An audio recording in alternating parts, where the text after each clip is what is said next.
Everyone, welcome to the Morning Grind podcast. I'm your host, Stevietpfl. It is Sunday, April 13th. We're breaking down Monday's slate. We have an 8-game slate on Monday. Excited for some baseball. As most of you OGs know, I take the weekends off when it comes to baseball, really focus on NASCAR. I had an extremely busy weekend in the home life, volleyball tournament, wedding, all kinds of stuff going on this weekend. So excited to be back. Ready to break down this MLB slate. What's up, chat? We got Anthony, D. Johnson, Derek, Dave, Richie, Yeezy, Cujo, Lord, King, Guru. Go Cubs, go. All right. Hope everyone's having a great Sunday, great weekend. And if you haven't already, hit that subscribe button over there on YouTube. One way to support the show, so appreciate that. Todd in chat as well. A lot of the OGs in there hanging out. We got some baseball to talk about. Always excited for baseball as we get further into the season and get more data. You know me, I love baseball data. I love pitching data. So as we progress, as the season kind of progresses and we were starting to get more pitcher data, I always get excited. So I think the slate's really interesting. We have some top end pitching. We have some bad pitching. First series because it's Mondays. So Stevie MLB Monday. Yeah. I mean, listen, I did say that I wasn't going to do a lot of Mondays. And I probably said on the show Friday, I wasn't going to do this show. And I looked at the slate and I was like, oh man, this one looks cool. And I was like, I'll jump on and talk about it, right? So, all right. First look that Justin Steele is out. When did that happen? Justin Steele is out for the year? Did that happen today or yesterday or something? When did that happen?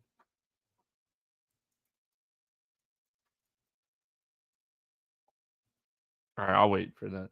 I'm sending out a tweet, so I'm sorry. All right, let's get into it. First look at Monday's MLB slate on the Morning Grind YouTube. There we go. There you go. You guys got to see. I usually have that typed out, and I did not have that typed out. And just listen. It's gonna be one of those days. It's gonna be one of those days. Let's talk some baseball. We got Boston at Tampa, 8.5 total. Rays a 120 favorite. Shane Baz, Tanner Houck. I was asking my wife. I think she thought I was joking, but I was like, "Hey, you want to go to Tampa tomorrow?" And she's like, "Why?" I was like, "Well, the Red Sox are in town." And she's like, "Oh," and never said anything else. So I think she thinks I was joking. I was kind of semi-joking, unless she said yes. Anybody that's married, you get that, right? Hey, if she said yes, let's go for it. Been traveling all weekend anyway. All right, let's start here with my boy Tanner Houck. Oh, last time out, he pitched better. He's still not generating the swing and strikes that we need for him to be an effective DFS play. And if we're looking at the numbers on him right now, his K rate's at almost, is that right? Right around 15% through his first 3 starts. His swinging strike rate is way down, like 2.1%, which is not great. Giving up a lot of hard contact, really getting hit hard by lefties, struggling to have that out pitch against lefties. Tampa, I mean, they have enough lefties in this lineup. On a daily basis, they can have anywhere from 4 to 6 lefties between the switch hitters and stuff. I think more than likely see 3 to 4 lefties in this lineup. I don't love this ballpark for pitching, especially this time of the year. I mean, it's beautiful weather in Florida right now. Tanner Houck, not a strikeout guy. I think I'm going to pass on him today. Going to the other side, Baz, I mean, I've used him. I think I've used him in both starts so far. 16 strikeouts through his first 2 starts. Really struggled with command last time out. He had 4 walks against the Angels. I don't think that's going to be a problem. He sat around 8.5% last season. Struggled with lefties a little bit more with righties walk-wise. Strikeout rate's fantastic to start the season at 31.4%. I think that's more matchups than it is Baz. And Some of his advanced numbers definitely don't support the high strikeout rate. His whiff rate is not as high as you typically see on a strikeout rate, around 31.4%. His swinging strike rate is only 11%. Last season, his swinging strike rate was 11%, and his strikeout rate was 21.6. Think there's some regression potentially coming to the strikeout numbers for him. Boston's a hit or miss offense, so they have strikeouts in this lineup. Story strikes out, Cassis strikes out, Abreu strikes out, Campbell strikes out. So there is plenty of strikeouts in this lineup. Devers is striking out a ton to start the season. They also have a lot of power in this lineup. So, I mean, I think if you're going to play him, you definitely look for him more in tournament situations. I'll say, again, some of the advanced numbers definitely support him having some negative regression, which is not my favorite, especially when it comes to strikeouts. I want to go and I want to look at your strikeout data and it be right where we kind of expect it to be. So boom bust play. I don't even know if I necessarily call him a boom bust play, but upside wise,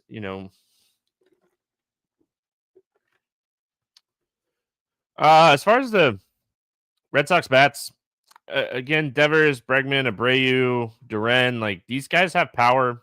Kristen Campbell looks like he's going to be a really solid hitter.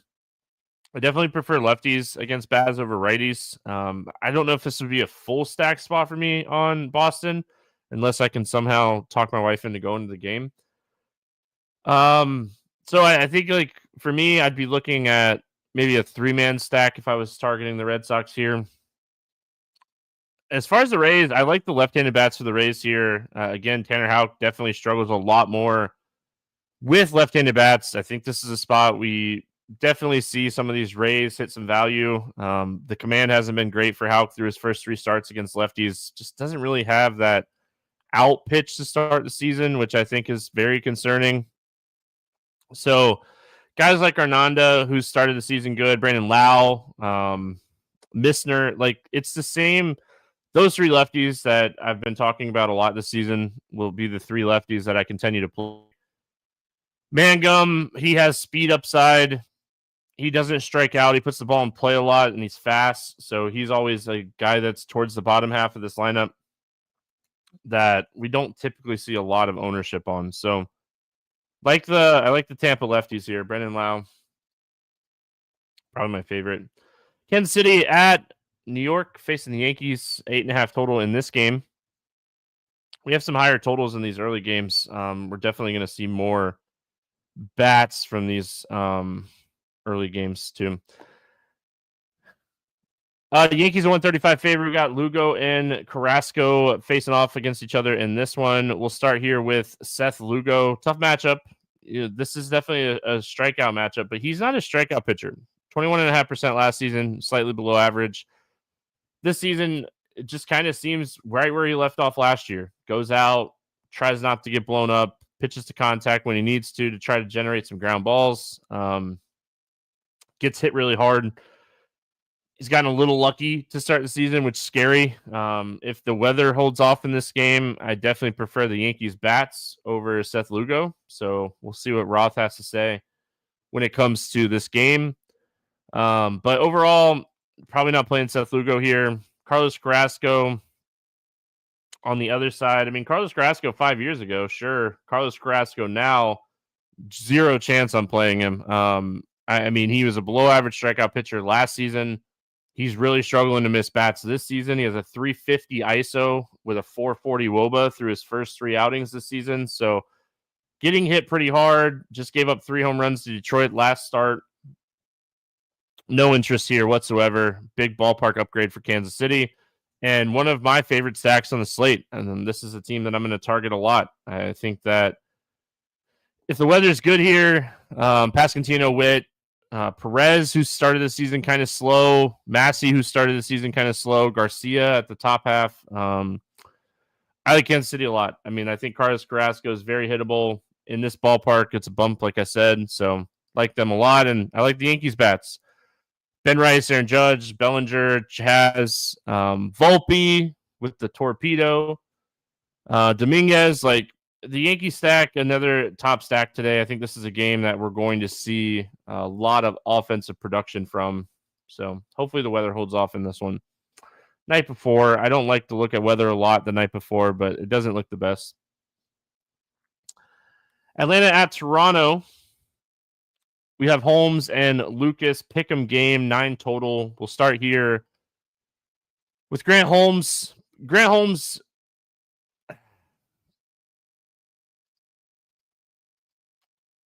he has a little bit of upside, but I just don't want to trust it because his command has just been so bad. His 8 walks over his last 2 starts, 19.5% walk rate to start the season. He did not have command issues last year and pitched really well. He is really struggling with command and he's not pitching great. Toronto is not this like really heavy strikeout team. So I think this is a spot I stay away from Holmes. He is really cheap and he's a guy that can throw 95 plus pitches if he's pitching well. So I completely understand why you might take some shots on him. Easton Lucas on the other side. We've seen him a little bit so far, 2 outings, and he faced Washington and Boston, absolutely dominated the Red Sox last time out. Whiff rate was fantastic. The swinging strike rate was fantastic. We didn't see a lot of him last season. We saw him a little bit. I think it was towards the end of the season. So this is an interesting one for me because the total's really high. The Braves, they have a ton of upside, especially against left-handed pitching. So I get all that, but his fastball has been fantastic. His xWOBA through those first 2 starts against Boston and Washington was like 225. xERA 1.83, which is great. And he's doing it with this like fastball changeup slider combination. I think he uses a sweeper to lefties, which makes a lot of sense, but throwing a lot of fastballs, especially to right-handed hitters. So kind of looking here, it's 2-game sample, right? It's 2-game sample size, but throws fastball 61% of the time, which scares me a little bit here. But this matchup is beatable. They'll probably get Harris out of the lineup, potentially Olsen to be in there. Olsen's good lefty. He's not great. He's good. Bottom half of this lineup has a lot of upside for Lucas. He's 8K. I want to do a little bit more research on this team. I guess I could do it really quick. Let's look at how this team hits fastballs really fast. So last year, they actually not the best fastball hitting team. Some of the lefty numbers are good for Olsen, but man, I really think that you could take tournament shots on Easton Lucas. I think that he has enough upside. Looking at his Fangraph stuff, looking what he's been able to do this season, he's not blowing the ball by anybody. He's a 93-mile-an-hour lefty, but he's mixing up the changeup and slider and sweeper enough that he's keeping lefties off balance. And even last year, like in the small sample size in 2023, like he's yet to give up a home run in the majors, knock on wood. So if he can continue to generate the ground balls, it's looking like he's kind of around 39% between 2023 and 2025 ground ball wise. So it's not like a huge ground ball pitcher. But a lot of the stuff, if you're looking at like quality of contact and stuff on Baseball Savant for him, you like what you're seeing. I really do. I really like what I'm seeing in a lot of this stuff. He's yet to get barreled this year. So I think he's worth a tournament shot at minimum. I don't think you're going to play him in cash. I think there's a lot of value on DraftKings still. I haven't looked at FanDuel yet today, but I think there's a lot of value still that like you could potentially go Scoble May in cash. But I think in tournaments, I think Lucas is in play. I didn't come on the podcast thinking that I would think Lucas was in play for what it's worth. If you're not playing Easton Lucas and you want to kind of pick on him here, I think you're picking on him with Riley Ozuna, Albies, Sean Murphy's back. So Sean Murphy hits fast well from what I'm looking at here data wise. So that's great. This offense, they've struggled, but man, they have upside. You know the upside that Ozuna's capable of. You know the upside Riley's capable of. Sean Murphy hits lefties really well. So I don't mind if you're not playing Lucas Atlanta stack. But I mean, yeah, it's an interesting spot. I can see playing both sides. And that's the fun thing about baseball, right? Like, you're not always going to be right, but if you have a spot where, one or the other could work, if you get that right, it's always nice. As far as the Toronto bats against Holmes,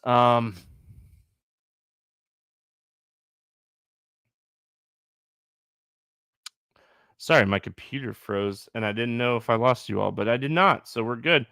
As far as Holmes and picking on Holmes,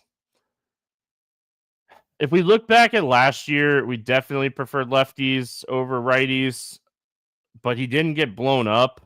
This season, he's really struggled to miss left-handed bats, 7% swinging strike rate so far. So I definitely prefer lefties. I mean, even in his struggles this season, he's been good against righties. So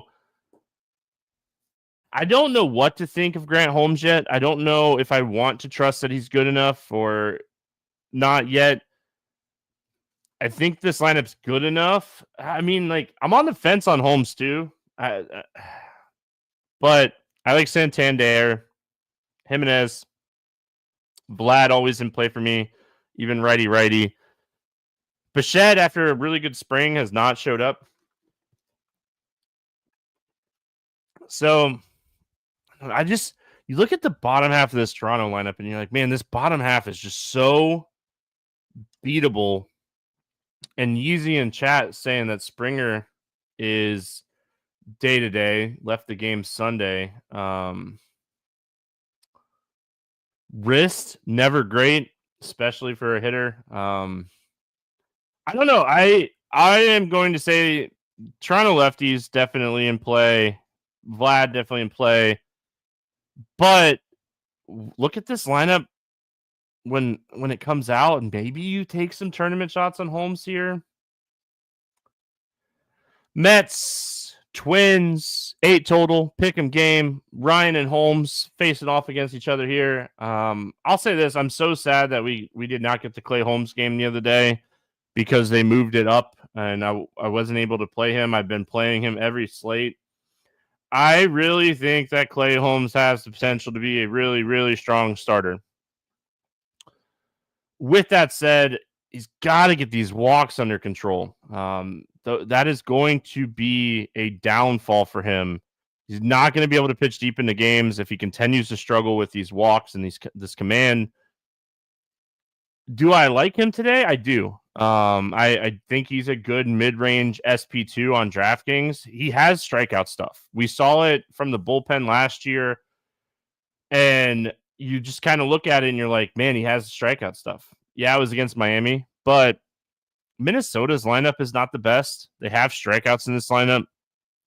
They're hitting a little bit better, and they just sent Miranda down, and I mean, that was definitely a strikeout waiting to happen, but just not seeing a ton of power from this lineup in general right now, Minnesota, that is. So I think Clay Holmes at 7,500 is worth some darts here for sure. I'll probably play 3 to 5 lineups today, and I'll definitely have some exposure to him. I said I've been playing him every start so far. I think he has it. I really do. I think if he can get the walks under control and we can just see more consistent games from him, he has it. I'm telling you, he has it. Joe Ryan on the other side here. Joe Ryan, really solid pitcher. I don't really have much bad things to say about Joe Ryan here. His command's been great to start the season. He got hit a little bit by Houston. Here's the thing. I'm not going to play many right-handed pitchers against the Mets this year. They don't strike out a lot. They have a lot of good on-base guys. Lindor, Soto, Nimmo, Vientos. These guys are great on-base guys. They have low strikeout rates. They have high walk rates. They put the ball in play. So it's really hard to target right-handed pitchers against the Mets. Don't know if I necessarily would stack the Mets in this spot, but I think Joe Ryan, 9K, with the pitching options that we have on the slate, it just doesn't make a lot of sense for me today. As far as the Mets bats, I think you can always play Soto and Alonso. If you're playing those two, Lindor, Nimmo, Vientos, all in play. I don't think I'd stack against Joe Ryan in this spot, and it's more of like, I'm scared of the lineup with righties more than I am, hey, I think this guy gets blown up today. As far as Minnesota goes, problem is the lineup's just not great right now. Buxton, Wallner. Wallner is such a huge strikeout guy. I think Clay Holmes is the play here. I don't think it's the bats from Minnesota. I think it's Clay Holmes. All right, Detroit at Milwaukee, 7 total in this game. The Tigers are 162 favorite. My boy Scoble against Alexander. Scooball is 10-5 on DraftKings. He's finally coming off of I will call it a lights out start. He looked great. Gets a matchup here against Milwaukee. We definitely prefer left-handed pitching against Milwaukee. They struggle a lot more with lefties than they do righties. I think he's the top pitcher on the slate today. I don't want to think too much into it. I think this is just one of those spots where you're playing him, you're taking the strikeout upside, and you're hoping he has his stuff today. So it was really good sign last time out against the Yankees. The command looked really good. A lot of the stuff that when we talked about command-wise going into that start. Scoble, I think he's a great play. There's a lot of positive regression coming to his strikeout numbers. His swinging strike rate is higher than it was last season. His strikeout rate's 7% lower than it was last season. So I'm not concerned on him at all. Not one bit. I think this is the spot we see Cy Scoble. Tyler Alexander has been one of the most interesting pitchers to start the season for me. The stats definitely don't play this guy. He's not good. Just some weird stuff going on with his stats where he's giving up a lot of line drives and not a lot of home runs. You don't typically see a guy that's giving up 44%, 48% hard contact range. And not he only has a 14% ground ball rate to righties right now. So don't want to play Tyler Alexander. How can we pick on him here is a good question.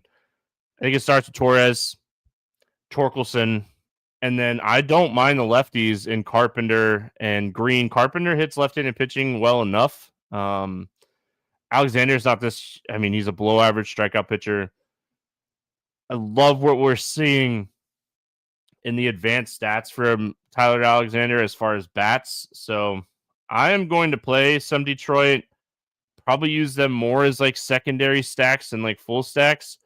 But I think this is a really good spot when you're looking at advanced numbers. His BABIP is really low, and he has a 24% barrel rate. And he's only generating 27% ground balls. Those numbers don't add up. You can't continue to get that lucky all the time. Or it's worse. But his barrel rate's not that high. I was looking at just lefties. So either way, a lot of the stuff, you can't continue to have a 226 BABIP and only generate 22% ground balls. It's just not something that's going to be long-term success. So I think we're going to see Tyler Alexander get blown up sooner or later. And I think this is a spot where you could take some shots. I don't know if he necessarily gets shelled in this spot, but I think this is a spot you could take some shots on Detroit bats. As far as the Milwaukee bats go, listen, if Milwaukee leverage stacks beat me, they beat me. I'm going to play Scoble as much as possible.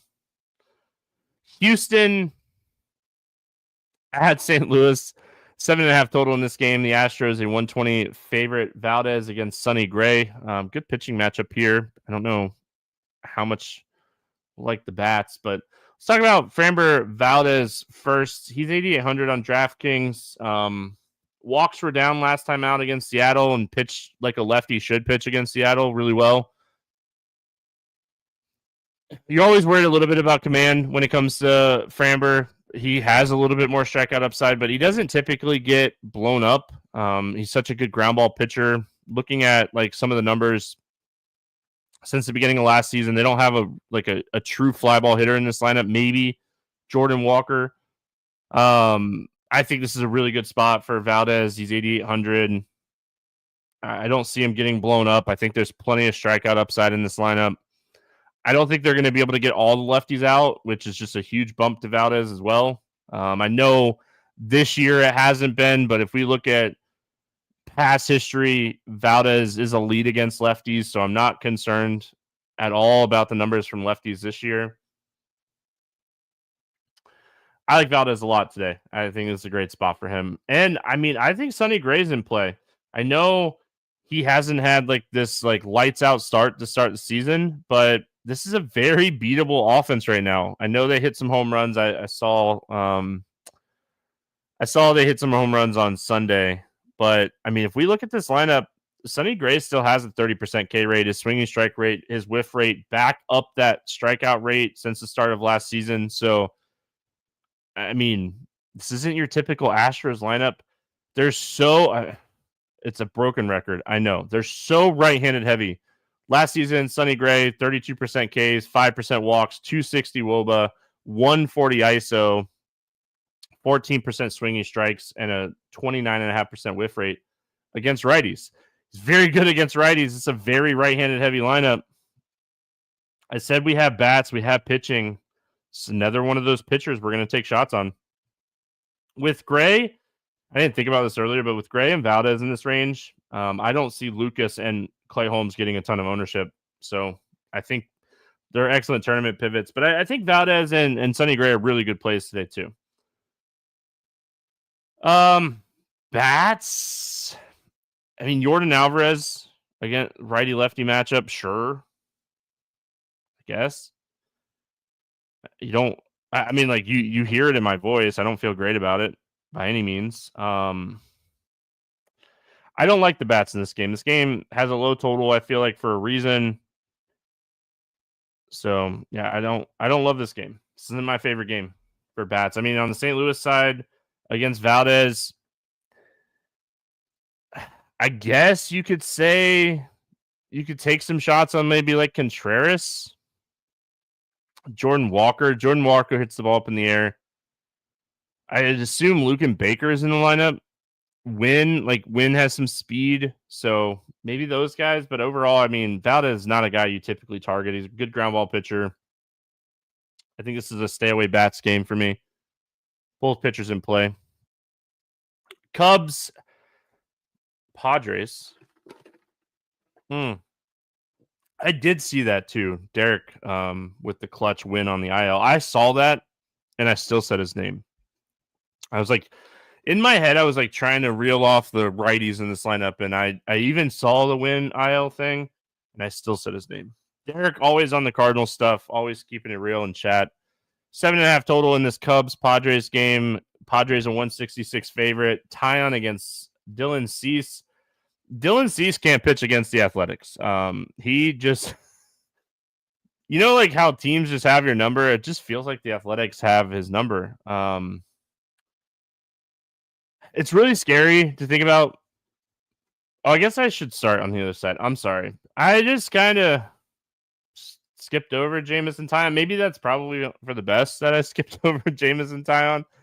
I don't know, like Jamison Tyon. Below average strikeout pitcher, a lot of potential regression coming. I mean, I don't think he can continue to get hit as hard as he's getting hit and not give up more runs and home runs. He's had some strikeouts last 2 starts. He's a below average strikeout pitcher. I mean, he had strikeouts against the Athletics in Texas. Good. I mean, good on him. The Padres lineup does not strike out a ton. Tatis back in the lineup, healthy. I don't see it. I don't see it for Tyon today.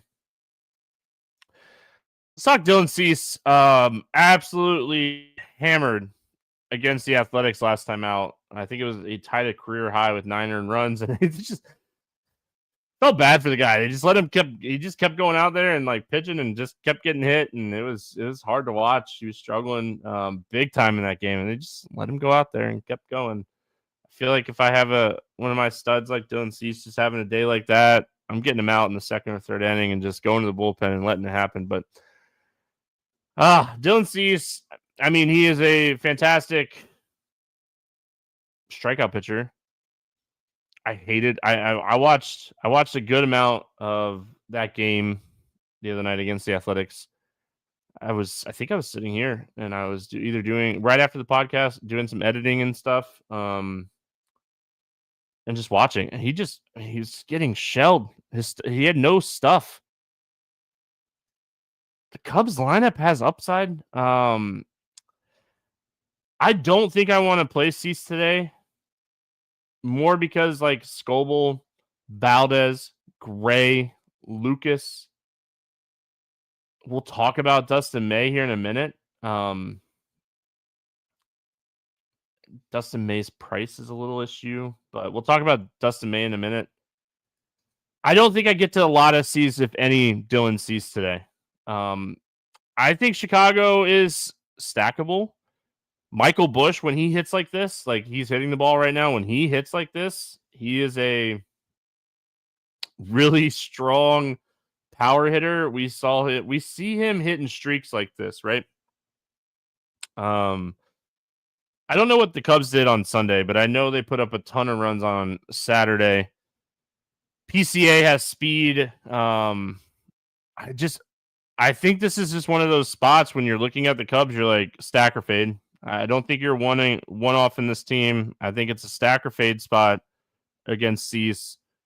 You hope that he doesn't have his stuff. I mean, he really, really struggled in that spot last time out. So stack or fade. I think they have upside. I like San Diego, though. Again, I do not believe it at all in Jamison Tyon. I just don't believe it. Below average strikeout pitcher. I think he's a guy that can get hit hard. San Diego in this like 940 slot, I don't think we'll get a ton of ownership. So I like the Padres today. I think this is a very stackable offense. You get a little bit of speed. You get a little bit of power. The bottom half of the lineup looks awful. Merrill being out of the lineup makes it look awful. The stack is a lot cheaper now. Cronenworth being on the IL hurts the stacks, but we should get our boy Gavin Sheets in the lineup here, up towards the top, which is always good. Tatis is so good. Hayward hit a home run over the weekend. I saw that. He got on the board for the first time this season. He has hits in 3 of his last 4 games. So just overall, I think this is a spot where you can stack the Padres against a guy like Tyon, who pitching well above where he should be pitching right now. And what goes up must come down. Like that just seemed to fit. 8.5 total in this Rockies-Dodgers game. The Dodgers are a 340 favorite. No joke. Wow. I did not realize it was going to be. I didn't write down the line, so before, like I usually do. I did not realize the Dodgers are going to be minus 340. And you can't really argue it. Let's talk about not playing Sensatella first. All right, we talked about it. He throws flat fastballs. He throws hard, but he throws flat fastballs against one of the best offenses in baseball. Don't do that. Dustin May. 9,300 for Dustin May. I get it. I really do get it. I get the fact that he is facing probably the worst offense in baseball. But he's yet to throw over 90 pitches. He's coming back from injury. His swinging strike rate is not great. His walk rate is really high. He has 6 walks through his first 2 starts. Do you leave him in your player pool if you're playing 150? Yes. Do you leave him in your player pool if you're playing a 20 entry max? I think yes. Do you want to pay 9,300 for Dustin May? Not really. But this lineup is so bad. Like, it is such a bad lineup. And I think, didn't Doyle get hurt over the weekend? Not that I think that matters too much, but he's one of the, one of the few major league hitters in this lineup. I could see Dustin May getting 25 plus. The matchup adds some strikeouts. He should win. If he can go 5, he should win. That's always nice. Pitching with a lead is nice. He should be pitching with a lead. He has one of the best offenses in baseball behind him against a pitcher that throws flat fastballs. I think all that reason, like I said, I think those reasons are why you leave him in your player pool. I like Scoble more. Scooble way more. I like Valdez. I probably like Sonny Gray more. I mean, if we're considering price, I might like Clay Holmes more. Yeah,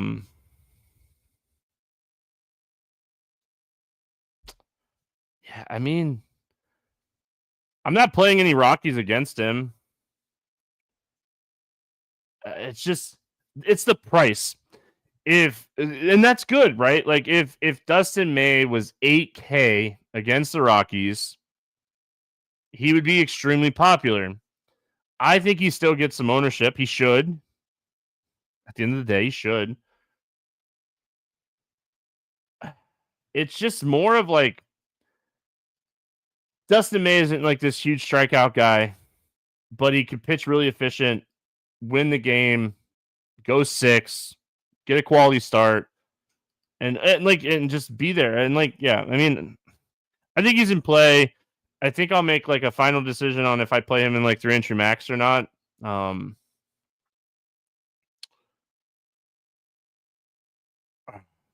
hate the price. Love the spot.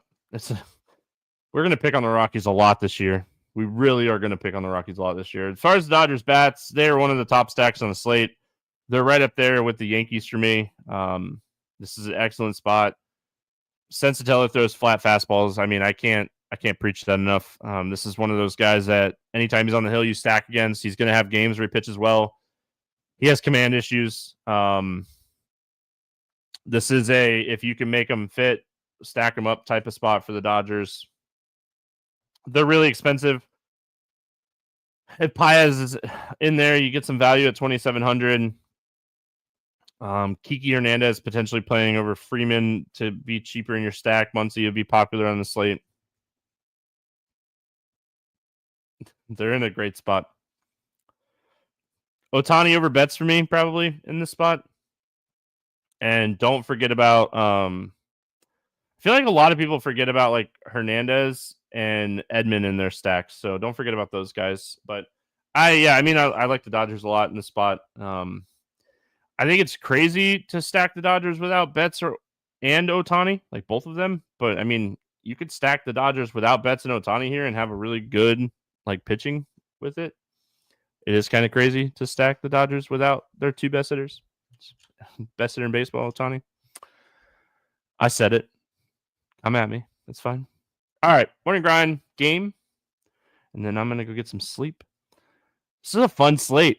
This is I knew when I looked at this slate that I was like, I gotta do a podcast today. Like this slate's just too good not to talk about it. So if you haven't already, hit the subscribe button over there on YouTube.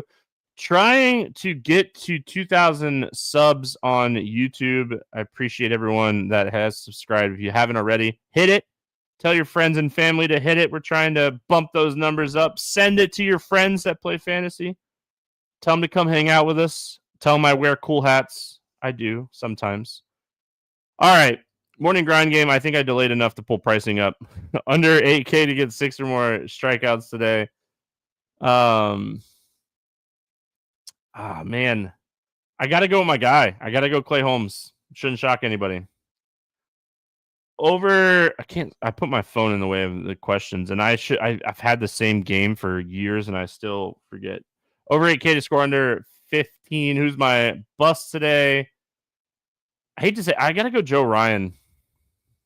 Over 4K to hit a home run. A lot of good options for this question today. I'm going to pick on Seth Lugo. I'm going to take the lefty and Cody Bellinger to hit a home run in Yankee Stadium, and he's off to a really slow start. I think this is a really good breakout spot for him against Lugo. Under 4K to score 10 or more points. I originally wrote down Ben Rice, and then I realized I didn't want to keep going Yankees. One of my favorite tournament plays today, we're going to go with him in this question. Give me Torkelson at 3,700. I think this is a sneaky spot for Torkelson. Just saying. I mean, Tyler Alexander, he's that guy. I'm gonna look for some Torkelson bets tomorrow. There's no player props up right now. I'm gonna look for some Torkelson bets tomorrow. Stacked score, 6 or more runs. Give me the Kansas City Royals. I know I talked about the Yankees and Dodgers as my two favorite stacks. It is Carlos Carrasco. He is very, very hittable. I like that a lot today. All right, 3-pick parlay off to I feel like I've been so good at getting 2 of these 3 on this 3-pick parlay this season. So I need to break the ice, right? The Prize Picks plays have been doing really well. A lot of the player prop stuff that I've been posting is doing really well. But I feel like I need to break the ice on the 3-pick parlay right now. So I have 2 that I really like, and I was trying to find a third one that I liked, and I think I'm going to go to the over in that Kansas City, New York game. We'll go with that. All right, 3-pick parlay today is plus 523. Like that one. We got under 3.5 runs in the first 5 innings of the Astros Cardinals game. I talked about how much I like Valdez and Gray in that game. So I'm going to go under 3.5 runs. I expect both of these pitchers to pitch well. So I think the really low scoring, and then I don't have to mess with the bullpens on a full game under. Just going first 5 under 3.5. Going Detroit to win. Again, I think that this is a sneaky spot. Can't speak. Sneaky spot for the Detroit Bats. And I think that Scoble is in a great spot. So Scoble is going to do well here. And then I'm going to go over 8.5 runs in the Yankees Royals game. You could wait to bet this until tomorrow when you look at a weather report and make sure it's okay. I lock these in on the podcast. So, if the game gets postponed or something, doesn't really affect it. Just goes to a 2-pick parlay with the 2 that I really like. But I think the Royals and Yankees game is going to be a high-scoring game. It's Seth Lugo, Carlos Carrasco in Yankee Stadium. Low strikeout pitchers. So that'll wrap it up for today. As always, appreciate everyone hanging out. We're back tomorrow, and I hope everyone has a fantastic Monday. See you all Monday night.